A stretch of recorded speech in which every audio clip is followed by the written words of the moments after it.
my Squidlings, welcome back to my channel. So today I am going to be reviewing and demoing for you the Canson Colorline. Now I don't have like a pad of paper to where I could show you like the front cover and stuff. They sent me a bunch of like single sheets, but it does have the information printed onto the top of the paper, which is kind of sucky because, you know, it kind of takes up some of the paper. But this is the Canson Colorline. It is available in 25 colors, smudge resistant, fine tooth, or fine to medium tooth. I think one side is fine tooth and then the other side is medium tooth. It's two-sided for fine and broad point media. Ideal for pencil and colored pencil. It is 92 pounds or 150 GSM. This color is Snow White and they are acid free. And then I don't know if you can see it, but they have like a water marking on the side that says Colorline Canson, and I think that's pretty cool. They normally come in one sheet of 19.5 inches by 25.5 inches in a 10 pack, and they also come in a 25 pack.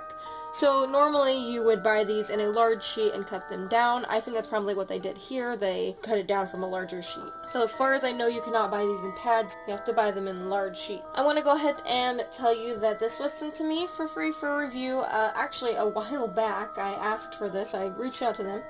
And they sent me this free for review, like I said, and I just haven't got around to demoing it, but I've been really excited because if this is as great as I hope it is for colored pencil, then this will probably be my go-to paper from now on.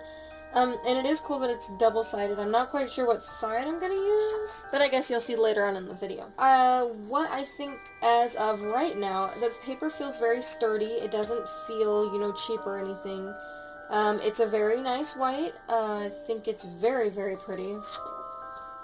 And I honestly can't wait to use it. And I think that it's super cool that they have two different side variations. Like, they could have just done the same thing on both sides, but they didn't. They went a step further, and they decided to do one side for broad and one side for fine point media. So I think that's pretty cool. So enough of my rambling. Let's get into an illustration, and I will talk further about my experiences using these, pros, cons, if any, and talk a little bit more about the picture. So let's get into that. Okie doke. So I want to go ahead and start off by saying that I really enjoyed this paper. It's really good for erasing. I did a lot of erasing on this piece, and I found that, you know, it erased very cleanly. I didn't have any problems with that.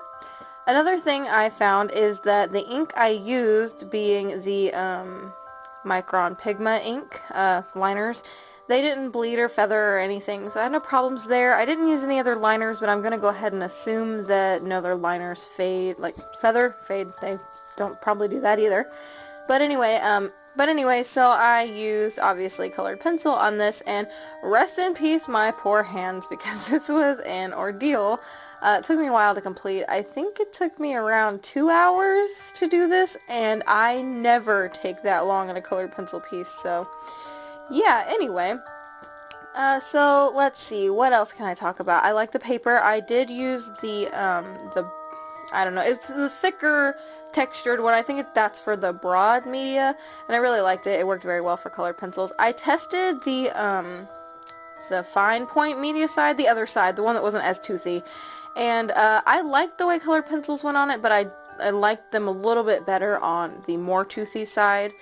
Let's see, I also tried to do a, like, odorless thinner kind of application on the thin side, like the thin textured side, and I wasn't a big fan. I did not try it on this side that you see me coloring on right here, and I don't know what's going on. My camera kind of pooped out on me there. That was really weird. Anyway, so let's talk a little bit about the picture now. So I decided to do an Octoling, kind of like a humanoid version of an Octoling from Splatoon. And they are kind of like the main baddies that are similar to your character, except they're like octopi instead of squids. Anyway, and I really like their design, and I had no idea what I was going to do for this picture. I was going to just draw off the top of my head, and then I was looking through my sketchbook and I saw this headshot that I had done, and I was like, oh, that really looks like an Octoling. So I was like, well, I need to decide on a pose, and before I knew it, it kind of turned out a little more erotic than I had hoped. But I really liked the way it came out. I don't know, this is definitely one of my favorite pieces right now.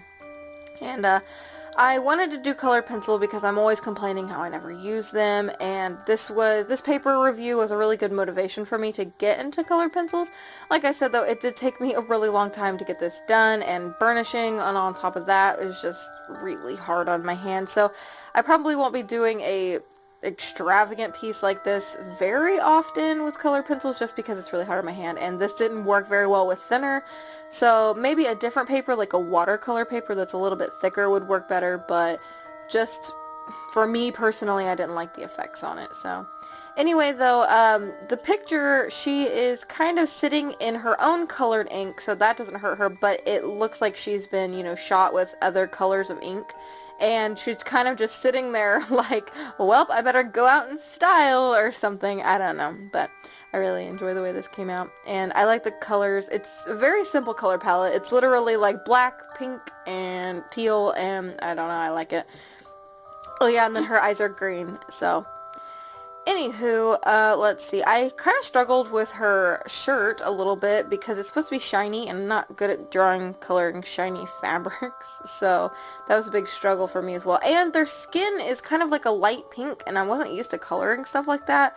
I think it turned out okay, but like it was just new territory for me. Actually, a lot of this was new territory for me, so I am surprised that I liked the way it turned out.